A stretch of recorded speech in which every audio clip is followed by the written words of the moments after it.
But I fell in love with it mainly growing up in Houston, Texas, and I was around a lot of country music. My dad played country guitar, and I didn't mind it. I liked it. I liked country music. And then a cousin of mine played me some of the local African American stations, and and man, that it had the grit, and it caught me. But the spirit of the music caught me as a kid. 11 years old, 12 years old. It caught me and got me, and I was done. And that was all I could think of after that. The next semester, I quit playing football and baseball, because I was played sports year round. And I said, no, I'm going to do this. And so I get the point there is you're going to get a lot of adversity. Sometimes we're considered second-rate citizens as musicians, and especially with drummers, with all the jokes that there are about drummers. I'm sure you've heard some.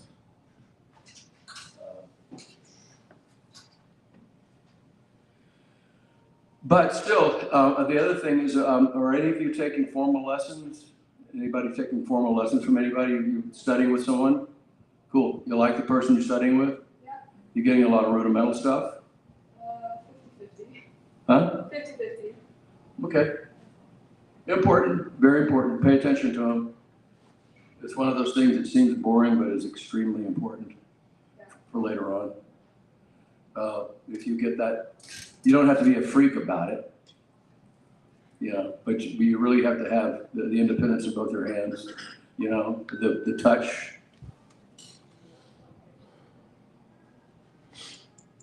The ability to not have to hold on to the stick too hard with any of your hands. You never want to, unless you're playing extremely loud, like metal band or something, and it gets that heavy, and you got to hold on to keep the sticks in your hand okay. But for the most part, even then, a lot of those metal guys that are studied in school really well, they know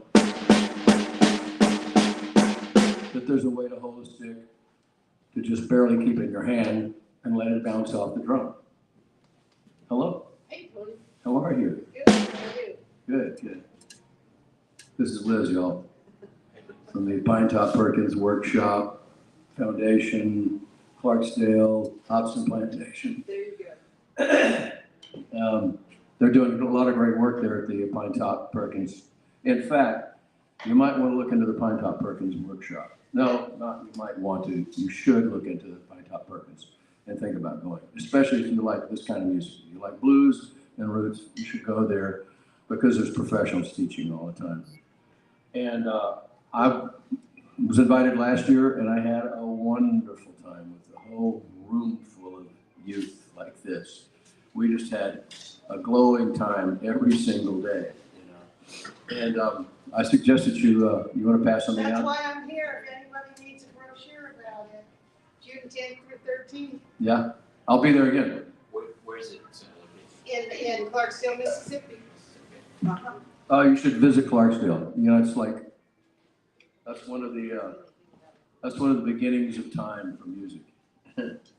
You can feel it oozing out of the cotton fields. I can. The first time I went there, I took a jar full of cotton balls and cotton home and dirt out of the field from the Muddy Waters Farm and put them in a jar and put it in my suitcase and took it home.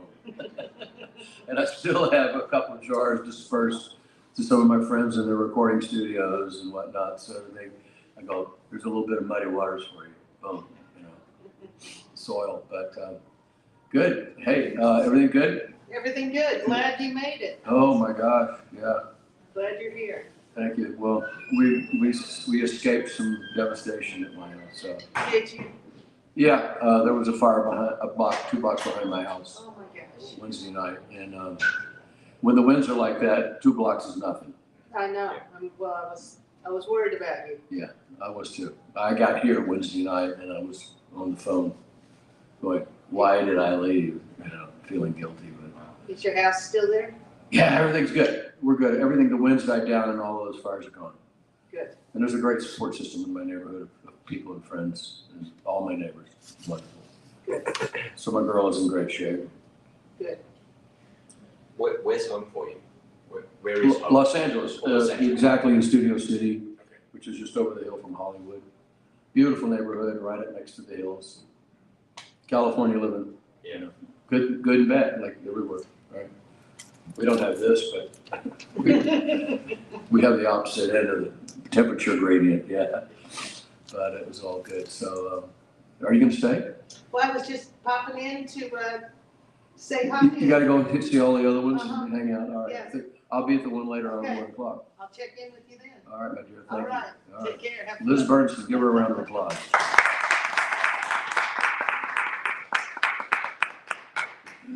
So I think I was talking about, we were talking about rude ones and everything, and touch, and I'm just gonna go through this a little bit, you know.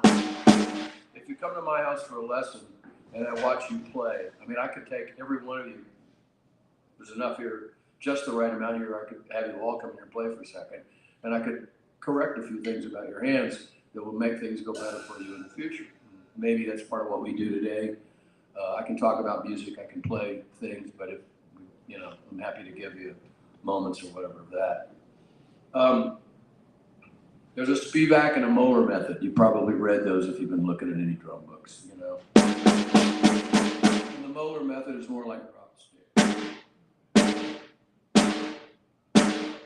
Go online right now, YouTube, and pull up M-O-E-L-L-E-R, Moeller method. But you have to hold on to it.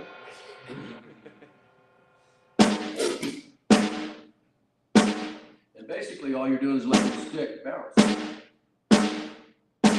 And if you take that idea of motion and force into consideration, and you use it to play with,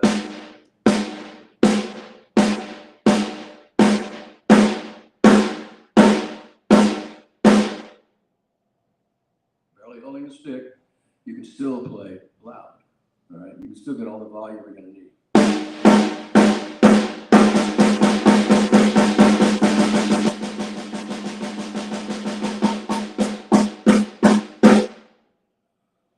You're not going to fatigue yourself either as quick, or hurt yourself. You know what I mean? I don't know if you've hurt yourself playing drums yet by holding on to sticks. Anybody had any aches and pains? Yeah, you're too young. Okay, sorry. Yeah, that's so. Be careful with that, because if you're playing the wrong way and you're not thinking about it, and you know, I know you're taking lessons. That's excellent. When you're playing with your friends, you might want to get a little excited, you know, and you dig in a little bit. Next thing you know, it feels good, and everybody's going crazy in the room, and the music's wonderful, you know, and there's nothing wrong with that. Enjoy that 110%. But then remember, when you sit down the next day and think about how you play, if your hand hurts, why did it hurt? Okay. At my age now, I have arthritis in the stone.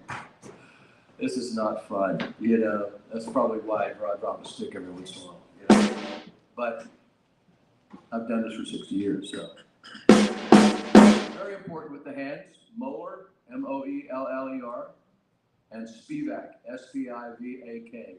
Two methods of hand technique. Brilliant. It'll frustrate you the first time. You know, in the early 90s, I'd had some technique before, but in the early 90s, I was feeling my technique going the wrong way. I was doing a lot of studio work in Los Angeles, and I was busy playing, and my playing was growing into new styles, you know. I was playing a little more complicated, you know, compositions, a little more jazzy, a little more, you know, more Latin stuff, and so I had to come up with a different way of playing than I was just when I was playing R&B. And I could see that my hands weren't quite where I wanted them to be. And I've always been known to play a double shuffle pretty good. There's a lot of records where you can hear my double shuffle, or many of my shuffles on it. But people come in and say, hey, how do you play that shuffle? Da, da, da. You know, will you show it to me? So I have, and like I said, I kind of take pride in having this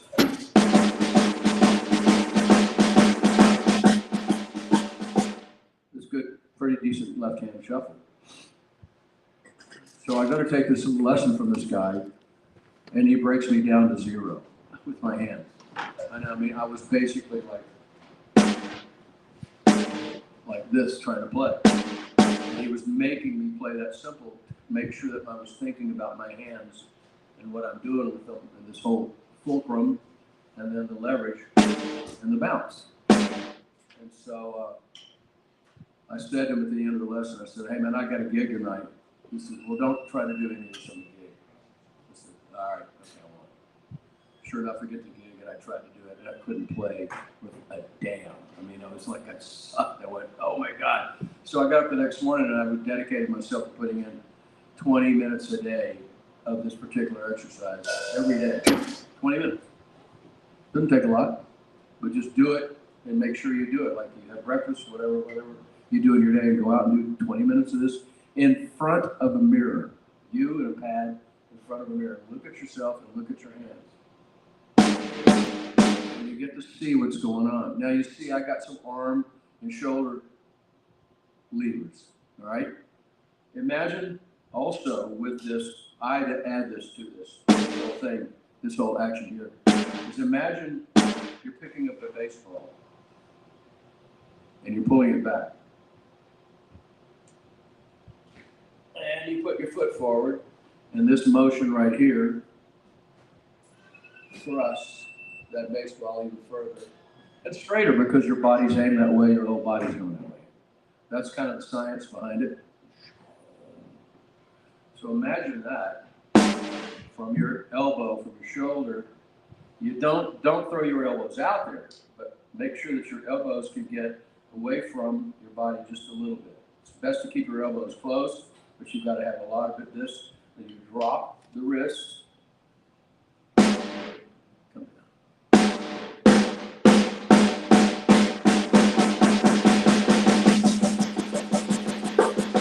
And then you can enter rebounds with your hands. So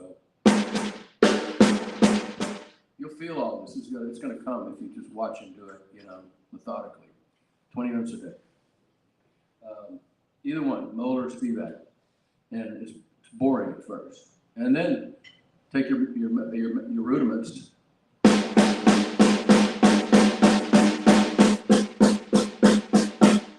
slow pace. And make sure you're playing them completely even to where every note sounds the same between the right hand and the left hand.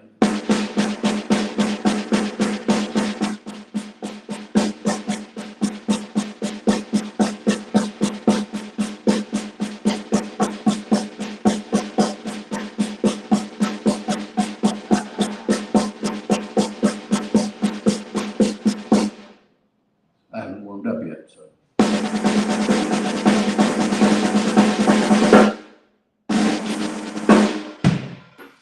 That's the beginning. That's the beginning of the hands. Okay, there's some other things that pop up in here as well. Are you playing in bands at home in Vegas? Yeah, you're trying. Okay. Well, are you playing in a band? Yeah. Blues band? Yes. I have Wow. 3 bands. 3 bands? Yeah. 2 of them are for fun And one of those what? and one of them's blues band here. Okay. It's a gig. You're getting paid. No. That's okay. That's okay. That's okay. Do it anyhow. It looks like you got a driver. Yeah, I'm just Good for you. Thank you. God bless you. I didn't. I had no help at all. Total discouragement was, happening right in my house. Anyhow, so let me see if I have any more questions about the beginning of playing here. Do any of you have any questions while I get to my next thought? Anybody? Any questions? I you mentioned right at the beginning about your hearing, and you at some point it'd be good to just talk about hearing effects on drummers and that kind of thing. If you've got any. I highly suggest you start at least with the inexpensive ones. Put something in your ear. If all you have is foam plugs, use them. I really wish that I had started using earplugs a long time ago, but I had custom ones made to fit my ear. These are pretty expensive, but they're really, really well made by a hearing foundation called Starkey Hearing Foundation. They're top level. They make the best. I don't know what these are now, $300 or $400, but they mold your ear. And I've had this particular pair, I want to say 20 years. And how I have not lost them, I carry them in my pocket over the years of traveling, I don't know, but they're almost like my wallet. Like where's my wallet, my phone, my earplugs. So just changes everything, you know?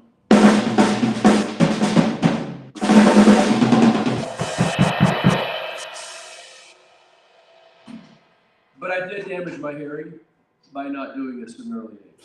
And I played in some loud bands, really loud bands, especially when I lived in England. Some loud double stacks of Marshalls and stuff like that, you know, that kind of loud band. Whereabouts in England? London. London. Yeah, I was there for 5 years. I went there in 1974 to work for Island Records. And I was kind of a on-call studio drummer for them, for some of their artists, some of their up-and-coming artists. A lot of fun. What a great experience of culture. Once again, another culture, man. All of a sudden, I learned how they speak and talk about and conceive of and communicate and find the words to explain something they're trying to get across to you musically, whether it's an essence or an arrangement or a style or exactly, you know, listen, mate, play this the way I'm telling you right now. All right. Or get out of here, you know, one of those kind of things. So it was so much fun. It was so much fun. And I learned how they did that. Also, I've done a lot of recording in my life. I started recording probably in like 16, 17, 18. I just always wanted to work in a studio. I love recording. I still do. I have a studio in my house. I produce like 35 records or something like that. And so I've always wanted to play in the studio. When I went there and played in the studio, I got a special experience of recording studios in England. And they had all this wonderful older equipment. They were closer to Germany, so they got all the Sennheisers and Neumanns and all of that Telefunken and all of those products a lot easier over there. You walk in any studio there and you see these microphones like they were coasters. They were like, you know, all over the place. And right now, if you went in the studio, they're like $20,000 a piece to buy those, you know. But so I got to work with those guys, and I got to work with a lot of great engineers that had incredible ears. The difference over there that I'm not sure you know, but the voltage is different there. It's 240, okay? So it's a lot hotter. The voltage is a lot hotter there. And that does something, especially to tape machines and microphones. Not so much digital. But that was a great experience. And then I moved to New York. Well, I'd lived in New York already. So I worked at a bunch of studios in New York. Electric Lady was one of my favorites, almost my neighborhood. That's where Jimi Hendrix recorded all his stuff. And 5 years in London, then I moved to Los Angeles in 1979 because my dream and life intention was always to be a session man, you know, be someone that everybody called all the time, you know. And I'm thrilled to be able to go do 5 different things in a week, you know, from a movie score to a 30-second jingle to a hard rock to a blues shuffle to a reggae or Latin, you know, or whatever. So, and I kind of go across the board playing gigs around town as well.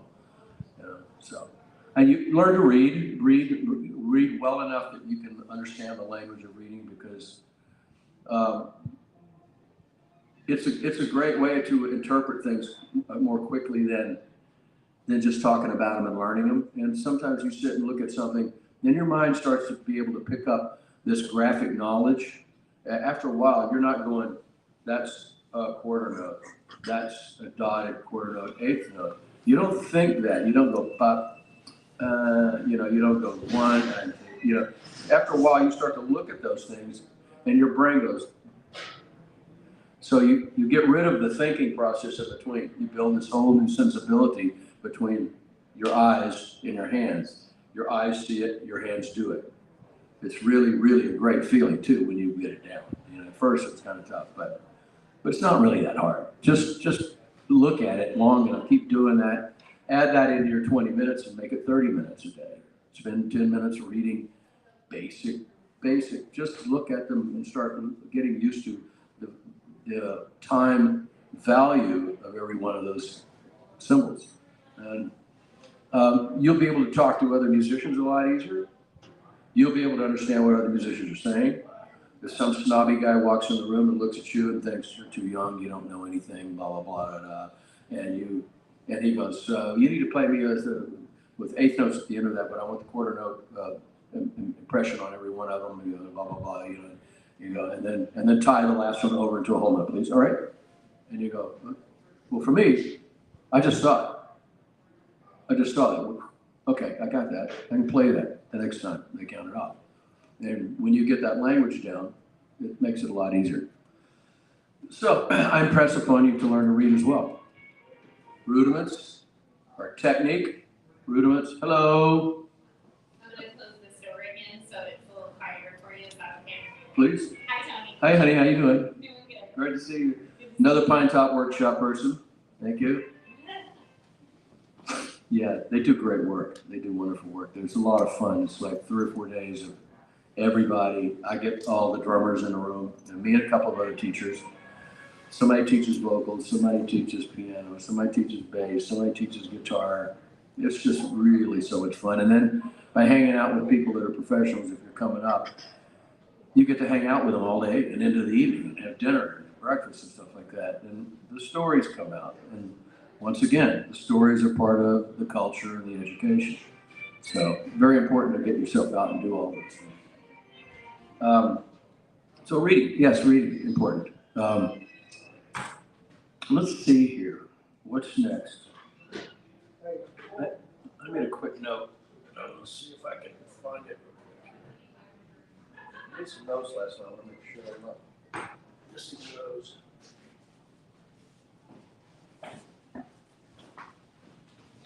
Everybody okay? Having fun?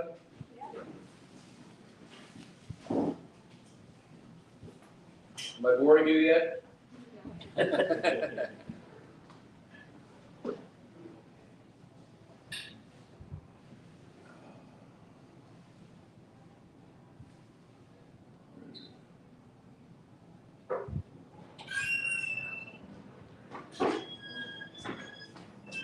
Okay, yeah, one of the things that I want to talk about culture is the word I use a lot, and I'm going to go back to it. If you're here for the Blues Foundation, for the International Blues Challenge, there are a lot of blues musicians playing a lot of blues here. There's blues. Blues is attractive. It's a great music that comes from your heart and your soul. It's a music of a people, you know. It's tribal in that respect. And it's kind of the birthplace of all popular music in the world, honestly. The way blues exploded, let's not say exploded, let's say it spread, like from, there's several different theories. And one of the ones I was discussing, debating with somebody last night is that this particular style of music comes from, someone was saying a little bit Northern Africa, and I think there's a little Western Africa as well, because of the tribes that, the rhythms that ended up going in some of the tribal music there. And those tribes ended up in islands, those tribes ended up in islands out in the Caribbean, in the northern part of South America, all over South America, really. And then the southern part of the United States, when the slaves came to the United States. So when music started up on the streets, Buddy Bolden playing jazz on the street in New Orleans, that was a whole culture that was born at that point. And that music came over the radio, and up in, say, Clarksdale, Greensboro, Greenville, all those places up in Mississippi, when you go to the Delta, right straight up from New Orleans, you follow the map, go up until you get to see Clarksdale right there on the Mississippi River. This is the theory from yesterday. Some people have other versions of it.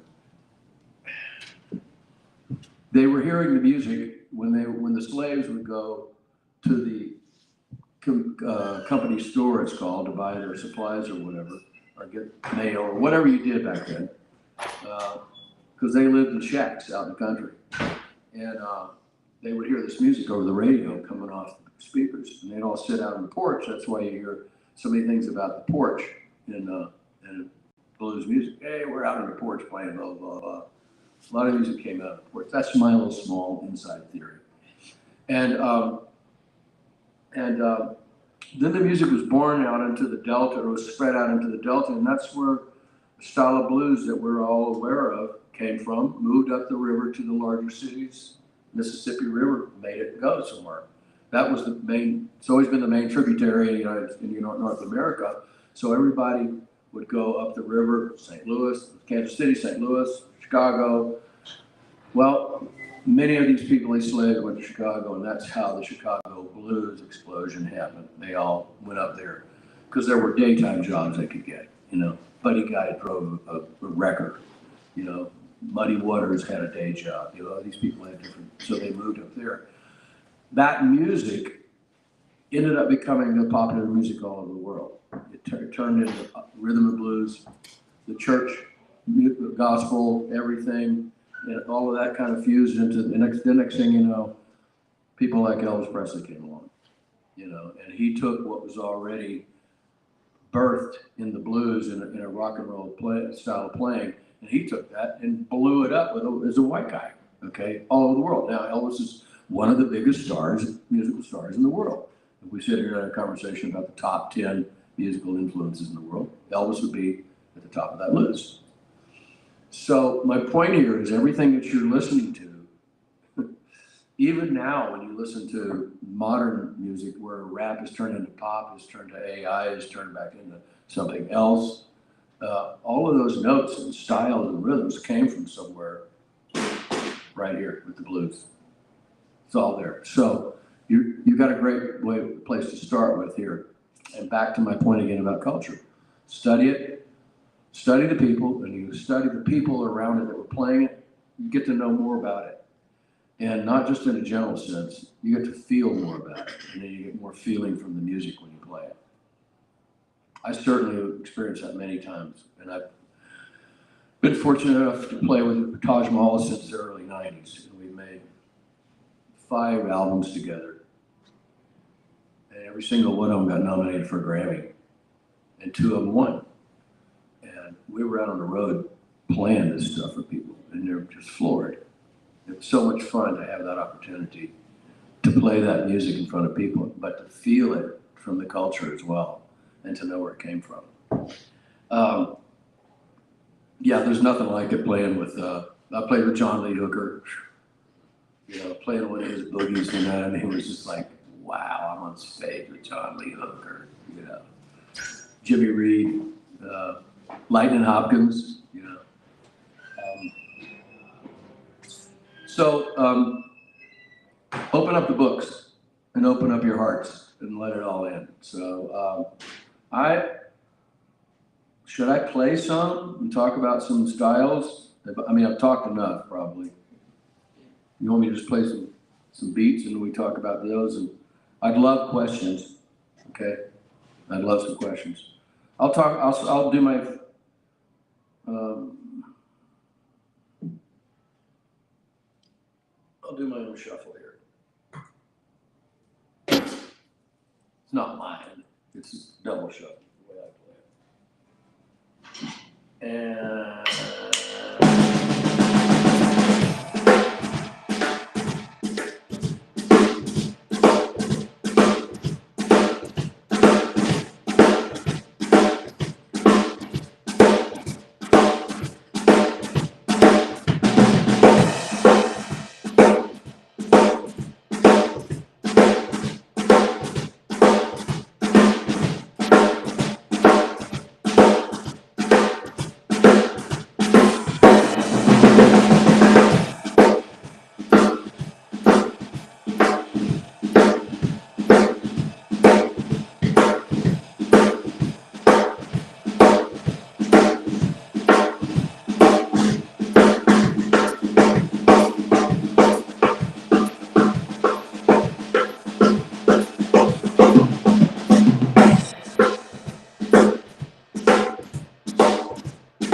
So that's my version of the double shuffle. Some people call it a Chicago shuffle, and the argument is short or long. I'm from Houston, Texas, so I call it a Texas shuffle. You know, the guy from Chicago calls it a Chicago shuffle. So you'll hear the argument, and it's fun to hear the argument with two people that are from both places and talk about it, because it's the same. It's just, you know, it came out of the music. So with that.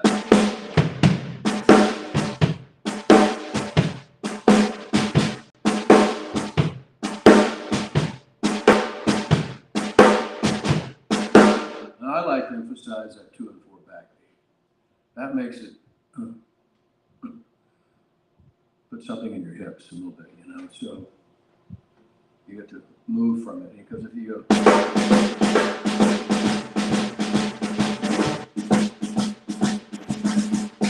sounds a little like an Irish jig or a Germanic or whatever.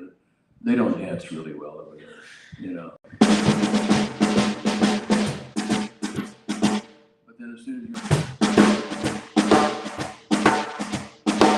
you notice in a room, this is something that's been so wonderful for years. Not say a word, set up the drum kit, into a room, complete strangers, not know anybody, look out here and watch somebody like this gentleman and this guy here, or watch somebody sitting at the table waiting for the music to happen. And as soon as you start playing, you know, see the body start to go, and you go, what does this mean? This is cool. This has got a power. It's got an energy, you know. Remember that when you're playing. Put that energy into a good place. Throw it out there, you know. Make sure it's going to a good place in everybody's heart. So, yeah, that's the backbeat. Now, you can change the shuffles. I went into a swing as well, you know.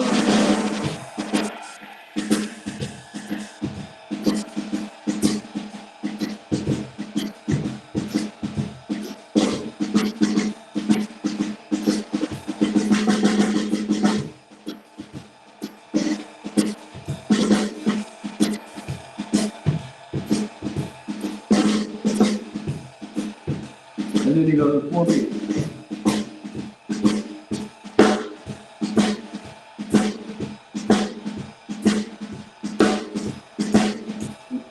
This level, it puts that little fluff of the 4s on the swing, and then get it louder.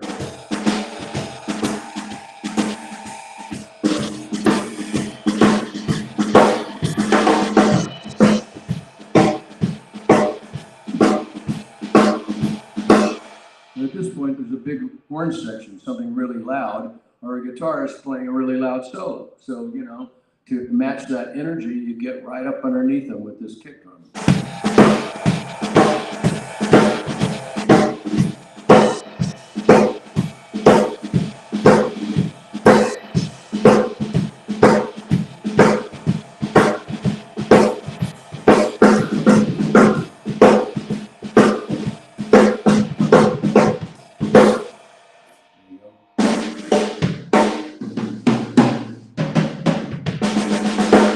Variations, the stumble shuffle or flat tire shuffle is something you'll probably hear around the blues parts every once in a while. You got this swing thing here. You got triplets. You got 4, 1, 2, 3, 4.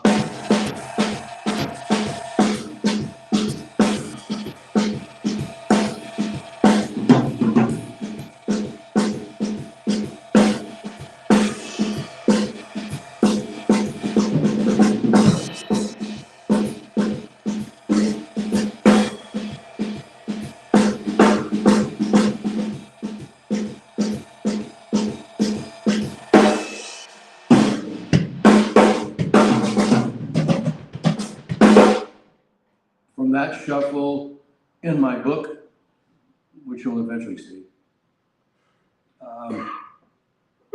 there's something that I call the sanctified, well, I don't call it sanctified shuffle, it is called the sanctified shuffle. And on some old Bobby Blue Bland records, and some Ray Charles records, and some gospel, this beat came totally out of the church. It was played in gospel. Yeah. Imagine a song with that. Preach about the preacher's up there, and the band's got to really kick it up underneath the pressure and keep the energy going around.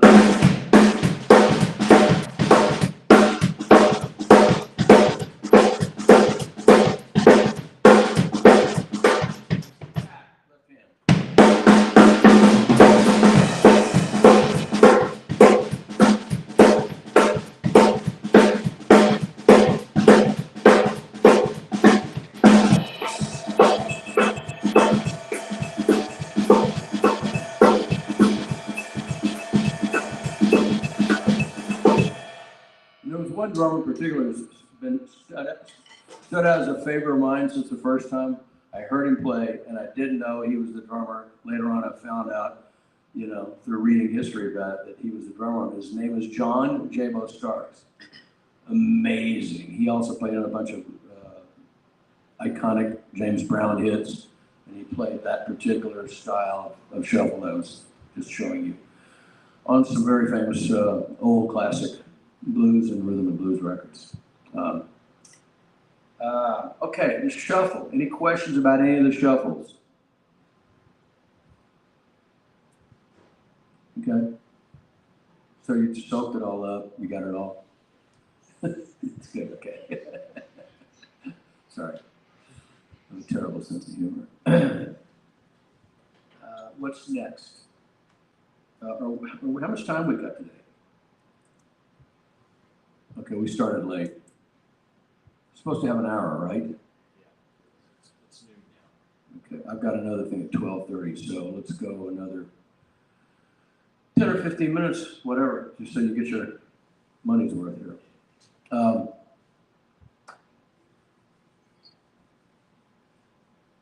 Are there any questions at all? None. Okay, what in your band? What kind of rhythms do you play in your band? Yeah. They're rock hard, or you play funky stuff? Which bands? Well, the one you like the most. The blues band I'm playing here, we do like shuffles. Shuffles? Yeah, I really like shuffles. I like funk, blues, things like music with a lot of heart. Yeah. You In my other bands we play like a little bit of rock, but Okay. it's all kind of the same genre. Do you play any songs that are rumbas, like rumbas feel? Pretty sure. Because you see a lot, and you'll experience. It's a Latin way of playing. It's a Latin rhythm in the blues, right? Don't. Probably came out of New Orleans as well because of the second line,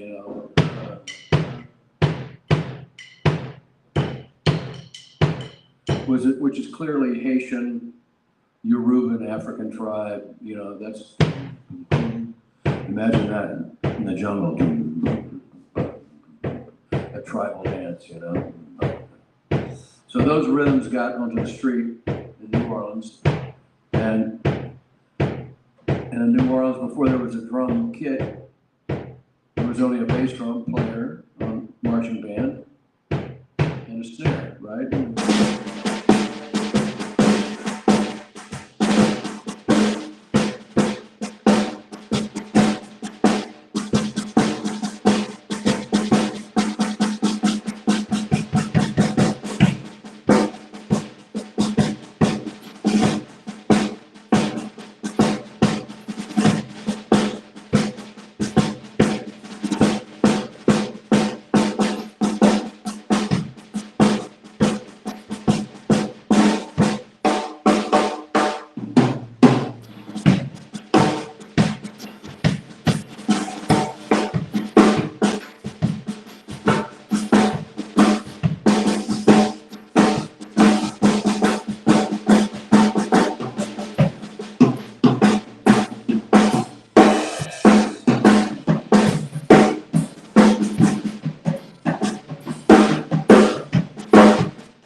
And that's where the second line comes from. You'll hear if you go to New Orleans and if there's a parade, you ever see a parade when you go to New Orleans, stop doing what you're doing and get in the parade and go along and dance and follow it. You will forever have an injection of something really, really special that you can't get anywhere else, and you'll go, oh my God, I've been saved.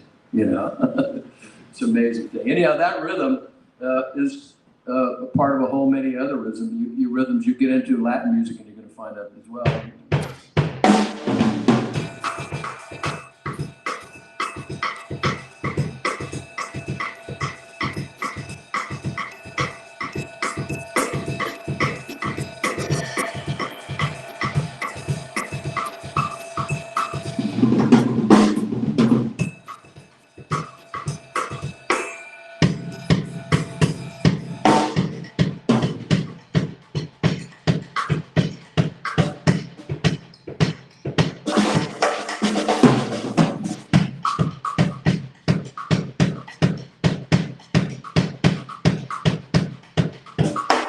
If you slow that down and get a really great Chicago-style blues guitar player, bang,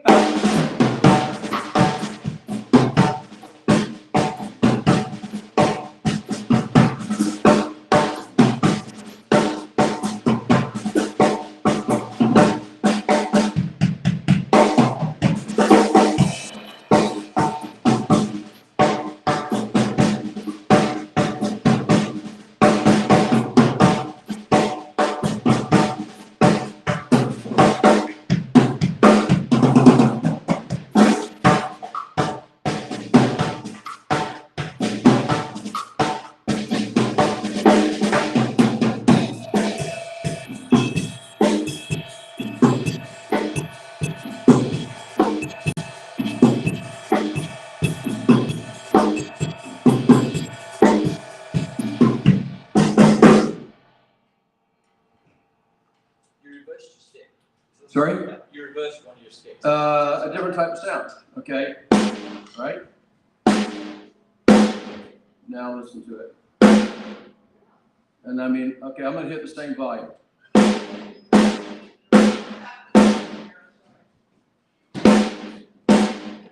Just a slight difference in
turn the gain of the microphones up, and that comes up beautiful and rich, you know? And the thing about it, when you play like that, at that volume, you mix it into the music at the volume that you want. You can turn the drums up then. If you play too hard, they're gonna turn you down all the time. And so, as a producer, many times when I've had drummers in the studio, and a guy gets in there, and it's a young guy, whatever, it could be an old guy, but he starts playing when we get in the studio together, and I'm real sensitive to the way things, not sensitive that it hurts. Yeah, it hurts me, you know, creatively, how to tune the drums and get sounds out of the drums. And so I'll see a guy who's playing too hard, I'm going, you know what, we're gonna have to like take these drums and just take a little bit of that angst that you got off of them and put it into something, some other kind of energy, and get it into the middle of this drum and pull this sound out of the drum, you know? And the guy goes, no, man, I'm not gonna do that. That's the way I play. I go, okay, well, I won't be able to turn you up in the mix. You're gonna be the lowest thing in the mix.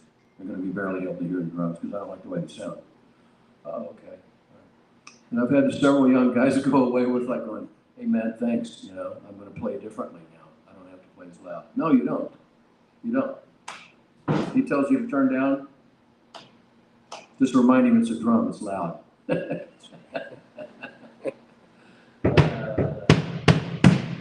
Yeah, I was gonna say, when I go back to talking about the culture again, you learn as much as you can about this music, it will help you develop your own style. And I think that's really important because we're all different. So when your personality ends up being you as a drummer, you as a lawyer, you as a doctor, whatever, it's very important in your life. And I think you get through life better by having that feeling about who you are and what you do, and pride in what you do, and integrity, and focus, and, you know, and honesty and stuff like that. So we're going to end it for today. Thank you all for coming out. If any of you are competing in anything, the youth showcases or whatever you are, good luck. Good luck. Bless you all. Tony Bronigal here. I'm on Wikipedia. You can look at my credits. My website's not up to date. I'm working with a new foundation now called the Broken Rocks Organization. And we're based in St. Louis, and look up brokenrocks.org. In fact, put it up on your phone right now, everybody, and pull up brokenrocks.org, and you'll see the new foundation that I'm working with. And it'll explain to you what we're doing, and what we're doing is trying to save the music business for artists that are playing this style of music and real musicians, and not all digital, no AI, machines, synthesizers, okay, you know, but people that can actually play. We're going to nurture that through having a top-notch studio, which I'm building. I've got an open budget to build the best studio in the world. And then we are engaging with a lot of different educational organizations. I haven't completely hooked up with one here. I know there's a school here. There's Portland, Oregon. There's one in Louisiana. There's several in Nashville. There's one up in Minnesota. There's in New Jersey. There's Webster University, great university in St. Louis. We'll be doing some engineering stuff, have some young engineers come out and work for us, and then have some people that we know, students there. But mainly we're going to be making records, making really good sounding albums for artists that can't afford to pay for their own studio time, or are under the radar from getting a record deal where somebody will pay for it for them. It's like filling this void, and there's a very, very generous person behind all of this. And you'll see him when you look at Broken Rocks. Thank you. Happy New Year, everybody. Good luck in the snow. Walk slow in the snow. Sorry I was late. Thank you, thank you, thank you. So what's up next year? What are you doing? I'm going to go do the workshop. Or is there another drums workshop? It's a Pine Top Perkins. Danielle Nicole, who I produced as well, is doing one with her